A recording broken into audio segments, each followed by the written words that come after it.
এবার ফুটবল বিশ্বকাপ আমাদের দেখা দিয়ে গেছে যে সারা পৃথিবীর ফুটবলে কিরকম একটা ডায়াসপোরা রেভুলেশন চলতেছে। পৃথিবীতে বড় বড় দেশগুলো, আফ্রিকা থেকে যারা আসছে, ইভেন লাতিন আমেরিকার প্রতিষ্ঠিত শক্তিগুলো পর্যন্ত এখন ডায়াসপোরা ফুটবলারদের উপরে ভরসা করতেছে। ডায়াসপোরা ফুটবলারটা কি, এটা আমাদের মনে হয় একটু বোঝা দরকার। এই আমাদেরই যারা ভাই, আমাদের ভাতিজা যারা এক দু পুরুষ আগে বিদেশের কোথাও গেছে, ওখানে জন্মাইছে, ওখানে ফুটবল শিখছে, এখন ন্যাশনাল টিমের হয়ে খেলতেছে, এরা দূরের কেউ না। এদেরকে আমরা বলতেছি ডায়াসপোরা ফুটবলার। আমাদের এখানে কেউ অরিজিন বলেন, কেউ প্রবাসী বলেন, যেভাবে বলেন, তারা যেহেতু বাইরে খেলে, তারা এসে একটা কোয়ালিটি ডেভেলপমেন্ট করতেছে সবগুলো দেশের। এই ট্রেন্ডটা এখন সবগুলো দেশই, ছোট বড় সবাই ফলো করতেছে। যারা নিজেদের ফুটবলে খুব রিচ, তাদের কথাও আমি বলবো না যে তারাও ডায়াসপোরাদের দিকে তাকাচ্ছে না, কিন্তু তারা ছাড়া সবার আসলে বড় ভরসা হয়ে উঠতেছে এটা। আমাদের সাউথ এশিয়ার দিকে যদি দেখেন, সিঙ্গাপুর, শ্রীলঙ্কা, ইন্ডিয়া পর্যন্ত, ইন্ডিয়া গত কিছুদিনে এক গাদা ডায়াসপোরা ফুটবলার তাদের টিমে ভিড়াইছে। পাকিস্তান ভিড়াইছে। অলমোস্ট সব দেশ এখন ডায়াসপোরা ফুটবলের যে প্রতিযোগিতা, এটাতে নেমে গেছে। আমরা সেই ট্রেন্ডটাতে ভালো একটা অবস্থা আছে। যদিও দীর্ঘদিন আমরা এই সম্পদটাকে অবহেলা করছি, আমরা না কুচু ভাব করছি। সালাউদ্দিন বার সময় এরকম কথাও আমাদের শুনতে হচ্ছে যে ওরা বাইরে থেকে এসে কি খেলবে, ওরা তো আমাদের লিগে খেলে না, লিগে যারা খেলে না তাদেরকে ন্যাশনাল টিমে নিব না। মনে হয়েছে আর্জেন্টিনা সেই দিন ফিরে আসছে বোধহয় বাংলাদেশে। যাই হোক, সেই জায়গা থেকে আমরা বেরোয় আসি, অনেক বেরোয় আসি। তাবিতাওয়ালের এই যে বাফুফে, এই বাফুফে ডায়াসপোরা ফুটবলারদের নিয়ে খুবই সিরিয়াস, এবং আমরা এখন দেখতেছি একটা স্রোত শুরু হয়েছে। আমাদের মূল সিনিয়র টিমে 4-5 জন এস্টাবলিশ ডায়াসপোরা ফুটবলার। তার মধ্যে দলের সবচেয়ে বড় তারকাটাই ডায়াসপোরা ফুটবলার হামজা। এছাড়া ফাহমিদুল আছে, সমিত আছে, তাদেরও বড় তারকা বলতে হবে, তারাও দলের বড় ভরসা। খুব দ্রুত ফারহান আলী ওয়াহিদ এই সেপ্টেম্বর উইন্ডোতেই জয়েন করতেছে জায়ান হাকিম। এই সেপ্টেম্বর উইন্ডোতে কমপক্ষে 4 জন ডায়াসপোরা আমাদের ন্যাশনাল টিমে জয়েন করতেছে। মানে আপনি সিনারিওটা ভাবতে পারেন, সাফে যা যা কথা চলতেছে, সাফে কিন্তু কিছু চেঞ্জ আসতেছে সূচিতে, সেটা আমরা আলোচনা করব। আর শুধু হামজার কারণে সাফ হামজার যে বাণিজ্যিক অ্যাসেটটা, ওটা মিস করতে চাচ্ছে না। ওখানে বাংলাদেশের খেলাগুলো সম্ভবত পিছায় 9 তারিখের পরে নেওয়া হবে, যে সেটা আমরা আলাদা করে বলবো। মূল কথা হচ্ছে, আমাদের একগাদা ডায়াসপোরা ফুটবলারকে আমরা খুব দ্রুত জাতীয় দলে দেখবো, বয়সভিত্তিক দলেও ঝাঁকে ঝাঁকে ডায়াসপোরা। কিন্তু এই জিনিসটাকে টিকবে? এই জিনিসটা এখন যেভাবে চলতেছে, এখন তো মূলত খেলোয়াড়দের পরিবারগুলোর আগ্রহের কারণে এবং কয়েকজন কর্মকর্তা কোচের প্রচণ্ড চেষ্টায় জিনিসটা চলতেছে। এই পাইপলাইন কি টিকবে? আজ থেকে 5 বছর পরে আপনি নিশ্চয়তা দিতে পারেন যে ডায়াসপোরা ফুটবলের এই স্রোতটা বাংলাদেশ পাবে? যদি এটা নিশ্চয়তা দিতে না পারি, তাহলে তো আমাদের একটা নিশ্চয়তাপূর্ণ কাঠামো তৈরি করতে হবে। এই জিনিসটা নিয়ে আমি আজকে একটু ফাহাদ করিমের সঙ্গে আলাপ করছিলাম, একটু জোন্সের মানসিকতা বোঝার চেষ্টা করছিলাম। তো আমি দেখলাম যে বাংলাদেশ ফুটবল ফেডারেশন এখানে একটা শক্ত কাঠামো তৈরির চিন্তাভাবনা করতেছে। অন্তত ফাহাদ করিমের মাথায় এরকম কিছু চিন্তাভাবনা আছে। তিনি স্কাউটিং, এখানে একটা উইং তৈরি করা, একটা পিওসি সেট আপ করা, এগুলো নিয়ে তিনি অলরেডি একটা আইডিয়ার মধ্যে আছেন। আমি আজকে সেই আইডিয়াগুলো একটু আপনাদের সঙ্গে শেয়ার করব, যে আমাদের যুব সেট আপের যে প্রধান কোচ জোন্স এবং ফাহাদ ভাই, ওনারা মিলে কি একটা মহাযজ্ঞের চিন্তা করতেছেন। আমি শুরুতে দুটো জিনিস বলি। প্রথমত হচ্ছে যে ডায়াসপোরা ফুটবলার বলেন, অরিজিন ফুটবলার বলেন, প্রবাসী ফুটবলার বলেন, এই টার্মগুলো আমাদের ইউজ করতে হচ্ছে আসলে ওই উৎস বোঝানোর জন্য। এটা আমি তুমি ভাগাভাগির কোনো ব্যাপার নাই। যে যেখান থেকে আসুক, সে বাংলাদেশি। মঙ্গল গ্রহ থেকেও যদি একটা ছেলে তার নারী টানে দেশে ফিরে আসে, বাংলাদেশি পাসপোর্ট হোল্ড করে, পাসপোর্ট হোল্ড না করলেও আমি ওদেরকে আমার ভাই মনে করি। ওদের না, আমি সবাইকে আমার ভাই মনে করি। যে বাংলাদেশকে আমার দেশ মনে করবে, আমিও তাকে আমার ভাই মনে করব। এটা আমার নীতিগত অবস্থান। আর পাসপোর্ট নিয়ে যে ন্যাশনাল টিমের হয়ে খেলবে, সে তো আমার যতটুকু অধিকার, তারও ততটুকু অধিকার ন্যাশনাল টিমের উপরে। এখানে কোনো ভাগাভাগির সুযোগ নাই। কিন্তু টার্মগুলো কেন ইউজ করি? এই বিষয়গুলো বোঝানোর জন্য, ডায়াসপোরাটা বোঝানোর জন্য, যে এই আমাদের বাইরের উৎস থেকে এই ফুটবলারটা আসতেছে, এটা আমাদের বড় ভরসা, এই জন্য টার্ম ইউজ করা, আর কিচ্ছু না। আরেকটা জিনিস আমাদের মনে রাখতে হবে যে কখনো কোনো দেশের ফুটবল এক উৎসমুখী হতে পারে না। আমাদের ডায়াসপোরা ফুটবলারই একমাত্র ভরসা হবে, এটা আমাদের ফুটবল কাঠামোর জন্য ভালো চিন্তা না, বা পৃথিবীর কোনো দেশের ফুটবল কাঠামোর জন্য ভালো চিন্তা না। এটা সাস্টেইনেবল ডেভেলপমেন্ট দিতে পারে না। আপনি বিভিন্ন জায়গায় দেখবেন হঠাৎ করে যে আপনি লেফট ব্যাক পাচ্ছেন না ঠিক মতো ডায়াসপোরা থেকে। তখন আপনার লোকাল ফুটবল যদি আপনি ইতিমধ্যে ওই মানের না নেন, তাহলে বিপদে পড়ে যাবেন। যাক সেগুলো নিয়ে আবার টমাস ডুলির কিছু ভালো প্ল্যানিং আছে, সেটা আমরা আরেক সময় আলোচনা করব। আজকে শুধু ডায়াসপোরা স্ট্রাকচারটাকে সাস্টেইনেবল করার জন্য কি ভাবতেছে বাফুফে সেটা একটু বলি। এই জায়গাটা একটা বড় রোল প্লে করতেছেন জেরার্ড জোন্স। এই ভদ্রলোক বাংলাদেশে যুব ফুটবলের দায়িত্ব নিয়ে আসছেন। উনি আপাতত আন্ডার 20 দলের প্রধান কোচ হিসাবে অ্যাক্ট করতেছেন। সামনে যেহেতু টুর্নামেন্ট আছে, কিন্তু ওনার দায়িত্ব কিন্তু আসলে সব ধরনের বয়সভিত্তিক ফুটবল এবং এই পুরো যে যুব ফুটবল, এটার কাঠামো, এটার ফিলোসফি, স্কাউটিং, এই সব কিছু ঠিক করার জন্য উনি রেসপন্সিবল। ওনাকে আপনি বলতে পারেন আমাদের দেশের ইয়থ ফুটবল ডেভেলপমেন্টের চিফ, এরকম একটা রোল উনি প্লে করতেছেন এবং উনি সে কাজে যথেষ্ট দক্ষ। উনি আর্সেনালে এই কাজ করে আসছেন, উনি কানসাস সিটিতে এই কাজ করে আসছেন, পৃথিবীর বড় কিছু ক্লাবেও উনি দায়িত্ব পালন করছেন, হেড কোচের দায়িত্ব পালন করছেন। উনি যে খুব যোগ্য মানুষ সেটা কদিনে উনি বুঝাই দিচ্ছেন। উনি আন্ডার 20 দলের জন্য যে ক্যাম্প চালাচ্ছেন, সেখানে ওনার সম্পর্কে খেলোয়াড়রা বলতেছে যে খুবই আন্তরিক মানুষ এবং উনি ডেভেলপমেন্ট নিয়ে হরহামেশা চিন্তা করতেছেন। সবচেয়ে বড় কথা যে উনি ডায়াসপোরা ব্যাপারটাকে খুব সিরিয়াসলি নিচ্ছেন। পার্সোনালি উনি যোগাযোগ করে এ পর্যন্ত 15টা সম্ভবত খেলোয়াড়ের প্রোফাইল রেডি করছেন, যারা যুব ফুটবলের জন্য বিভিন্ন এজ লেভেলে এসে জয়েন করার জন্য রেডি আছে। এই লোকটা অহরহ ওই চেষ্টার মধ্যে আছে, সে নিজেকে অনেকটা স্কাউট বানায় ফেলছে, সে খোঁজ খবর নিচ্ছে তার উৎসাহ নিয়ে।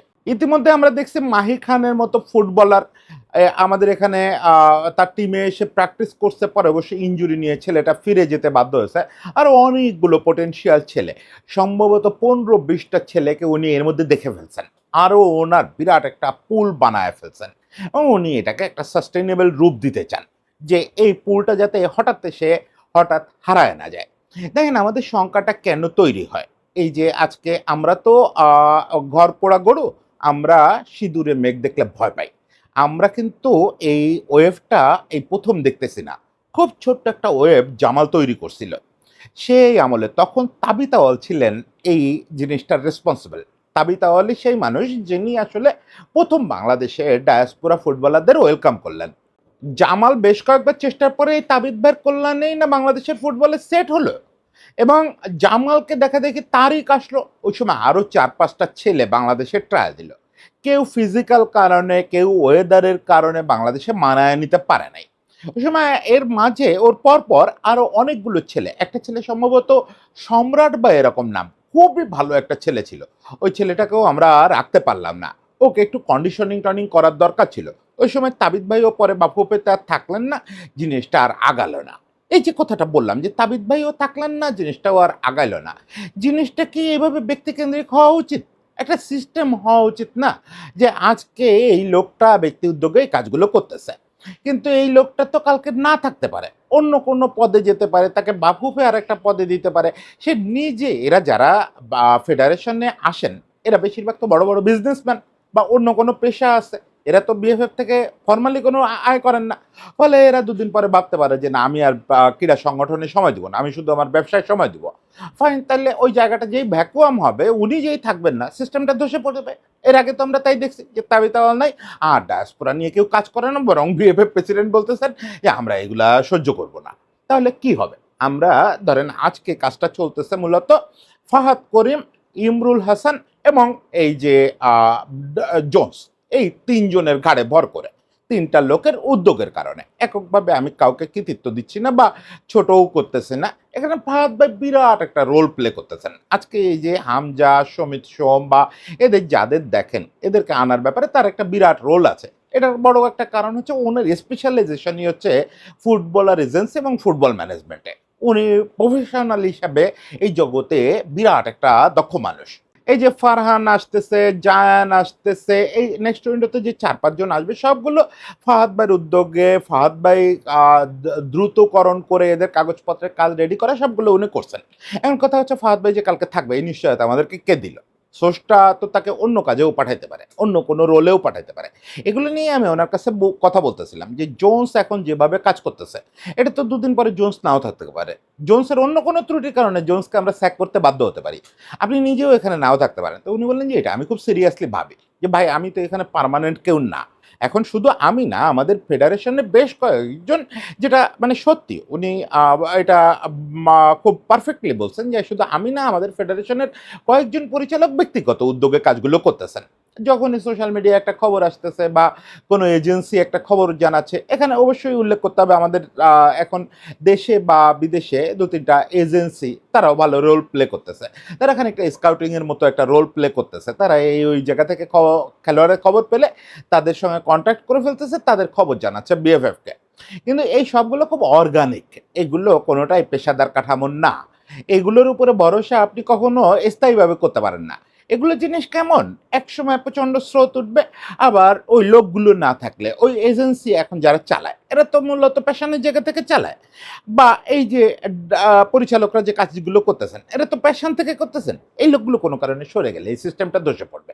আপনি কতটা আশা করতে পারেন যে প্রবাসী খেলোয়াড়রা, ডায়াসপোরা খেলোয়াড়রা তাদের ফ্যামিলিগুলো উদ্যোগ নিয়ে ফেডারেশনে এসে যোগাযোগ করবে, বারবার ব্যর্থ হবে, ফেডারেশন পাত্তা দিবে না, পাসপোর্ট করতে গিয়ে না পদে পদে ঠোক্কর খাবে, তারপরেও তারা সে ন্যাশনাল টিমে খেলবে? জিনিসটা একটা ইজিয়েস্ট রূপ দিতে হবে না? ওটা ফাহাদ ভাই বললেন যে প্রথম আমাদের কাজ হচ্ছে একটা এখানে স্টেশন করা, এখানে একটা উইং করা এবং একটা পিওসি ঠিক করা। ২ নাম্বার কাজ হচ্ছে আমরা স্কাউট নিয়োগ করা। এই ২টা আসলেই আমাদের খুব জরুরি, খুবই জরুরি। এটা আমরা যতক্ষণ না করতেছি ততক্ষণ পর্যন্ত আমরা এইটা সাস্টেনেবিলিটির পথেই হাঁটতে পারবো না। এখন এখানে আমাদের স্টেশন অ্যান্ড উইং কেন দরকার? সেটা হচ্ছে এই যে খেলোয়াড়দের এখন যেভাবে তাদের পাসপোর্ট, অন্যান্য ডকুমেন্টস, ফিফার সঙ্গে মেইল চালাচালি, এগুলো বিএফএফ এ এখন যারা বিভিন্ন পদাধিকারী আছেন তারা তাদের কাজের পাশাপাশি করতেছেন। ওটাও তাদের জেডি, কিন্তু ওই কাজগুলোই তারা ফোকাস না। তাদের আরও ১০টা কাজ নিয়ে ব্যস্ত থাকতে হয়। কিন্তু আমরা যখন দেখব যে ডায়াসপোরাদের জন্য একটা উইং তৈরি হয়েছে, নিশ্চয়ই সেটা ডায়াসপোরা উইং নাম দেওয়া হবে না, শুনতে ভালো শোনাবে না। একটা সুন্দর একটা উইং হবে। সেই উইংটাতে ওই যে পররাষ্ট্র মন্ত্রণালয় বোঝে, আমলাদের বোঝে এরকম লোক থাকবে। পাসপোর্ট অফিস বোঝে, পাসপোর্টের ডিজিকে পার্সোনালি চেনেন ওরকম লোক থাকবে। একটা পিওসি থাকবে, মানে একজন পার্সন থাকবেন যিনি হচ্ছেন মূল ফোকাল কন্ট্যাক্ট। ওনাকে সব পক্ষ যোগাযোগ করবে। ওই আমাদের যারা এখানকার কর্মকর্তা যারা পাসপোর্ট নিয়ে কাজ করতেছে অমুক তমুক, বা সরকারি পক্ষ, ক্লাব, তারপর বাইরের এজেন্ট, তারপরে এজেন্সিগুলো, স্কাউটরা সবাই ওনাকে তথ্য জানাবে। উনি একটা ডাটাবেজ রক্ষা করবেন। এই ডাটাবেজ অনুযায়ী উনি সবাইকে অ্যান্সার করবেন, ওয়েলকাম করবেন, এবং উনি দায়িত্ব দেবেন যে এই যে অমুক একটা ছেলের সন্ধান আসছে, অমুক দেশ থেকে তমুক এজেন্ট এটা পাঠাইছে, বা তমুক স্কাউট এটা নিয়ে কাজ করবেন আপনি। এটা একটা সামগ্রিক কাজ হতে হবে। এই স্টেশনটা বাংলাদেশে তৈরি করতে হবে, এবং এটা ফাহাদ করিম বললেন যে বাফুফের প্রচণ্ড বিবেচনা আছে, এটা নেক্সট মিটিংয়েই এটা পাশ হয়ে যেতে পারে। হয়তো এখনই অনেক ম্যান পাওয়ার দিয়ে হবে না, কিন্তু ছোট করে এটা শুরু হয়ে যাবে। এটা আমি বলবো যে ফার্স্ট স্টোন আমাদের বিল্ডিং গড়ার পথে, এই পাইপলাইনটাকে সাস্টেনেবল করার পথে প্রথম বড় পাথর স্থাপন হবে এটা। ২ নাম্বার কি? ২ নাম্বার হচ্ছে স্কাউটিং। এখন আমাদের স্কাউটিং বলে কিছু নাই। আগেই বললাম যেটা চলতেছে এটা খুব অর্গানিক একটা ব্যাপার। এজেন্সি যারা চালাচ্ছে তারা প্যাশন থেকে কাজ করতেছে। ওই প্রবাসী ফ্যামিলিগুলো তাদের প্যাশন থেকে বাংলাদেশে আমার নাতিকে পাঠাতে হবে, ছেলেকে পাঠাতে হবে, এই জায়গা থেকে কাজ করতেছে। ডিরেক্টররা তাদের প্যাশন থেকে করতেছেন। কিন্তু স্কাউটিং কই? আমরা যাদের পাচ্ছি তারাই যে শেষ কথা, এটা আমরা কিভাবে নিশ্চিত হচ্ছি? ইতালির সিরিয়ে যে লিগগুলো, ওইটার ৭ম টায়ারে, ৬ষ্ঠ টায়ারে আরও যে বাঙালি ফুটবলার নাই, বাংলাদেশি ফুটবলার নাই, এটা আমাকে কে নিশ্চিত করলো?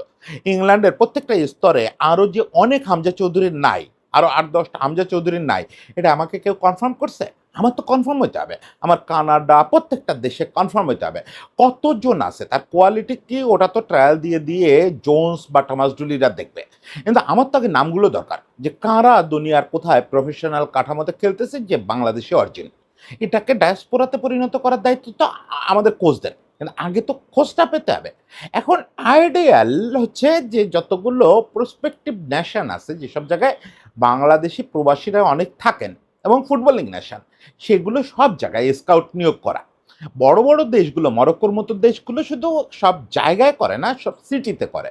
মিলানে একজন রাখে, তুরিনে একজন রাখে, নানা জায়গায় রাখে। আমাদের বাবা সেই সামর্থ্য নাই।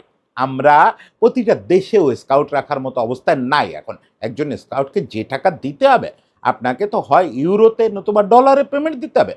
ওটা এক গাদা স্কাউট রাখার মতো অবস্থা আমাদের নাই। ফলে ফাহাদ করিম বললেন যে তারা আসলে আপাতত ২ জন স্কাউট দিয়ে শুরু করতে চান।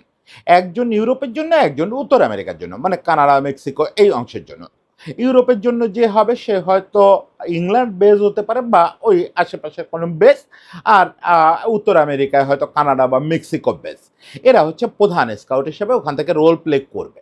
এই জায়গাটা আমি একটু ইনপুট দিলাম এবং ফাহাদ ভাই খুব ওয়েলকাম করছেন জিনিসটা। উনি বলছেন এটা নেক্সট মিটিংয়ে আপনার আইডিয়াটা আমার খুব ভালো লাগছে, এটা নেক্সট মিটিংয়ে আমি তুলবো, আর হোপ যে এটাও আমরা পাশ করে ফেলবো স্কাউটদের পাশাপাশি। সেটা কি কমিউনিটি স্কাউটিং, এই জিনিসটা কেপ ভার্দে করে, ওরা নন স্ট্রাকচার্ড করে। আমি ফাহাদ ভাইকে বললাম আমরা একটা স্ট্রাকচার্ড কমিউনিটি স্কাউটিং রে উৎসাহিত করি। এটা খুব জটিল কিছু না এবং কোনো বেশি টাকার ব্যাপার না। কিরকম, আমরা আমাদের বাংলাদেশি নাই তো ওই যে মঙ্গল গ্রহে গেলেও আপনি যদি বসতি দেখেন বুঝবেন ওখানে দুজন বাংলাদেশি আছে। আমাদের তো দেশে অনেক অভাব অনেক কাল আগে থেকে, এবং আমাদের দেশের মানুষ সংগ্রামী মানুষ, তারা বহু আগে থেকে বিদেশে পাড়ি জমাইছে। সেই 18 শতকে বাংলাদেশ থেকে লোকজন সাউথ আফ্রিকায় চলে গেছে, সাউথ আফ্রিকায় গিয়ে ওখানে সংগ্রাম করে জীবন তৈরি করছে। ফলে সব জায়গায় আপনি বাংলাদেশি পাবেন। আমি বলবো, আমি যেটা ফাহাদ ভাইকে বললাম যে প্রতিটা সিটিতে কমিউনিটিতে যোগাযোগ করেন, ফুটবলার খুঁজেন না, ওই কমিউনিটিতে ফুটবল ওরিয়েন্টেড লোক কারা আছে। প্রতি সিটিতে কমিউনিটিতে একজন দুজন লোক পাওয়া যাবে যারা ফুটবলের সঙ্গে কোনো না কোনোভাবে রিলেটেড। কেউ আছে ক্লাবের মেম্বার, ওখানকার অ্যামেচার ক্লাবের মেম্বার, কেউ আছে তার ছেলেটা ফুটবল খেলে, আবার অনেকে বিভিন্ন সারির টিমে অ্যাসিস্ট্যান্ট কোচ, ফিজিও এরকম কাজ করতেছে। আপনি জানলে অবাক হবেন চেলসির ফিজিও টিমে একটা বাংলাদেশি ছেলে আছে।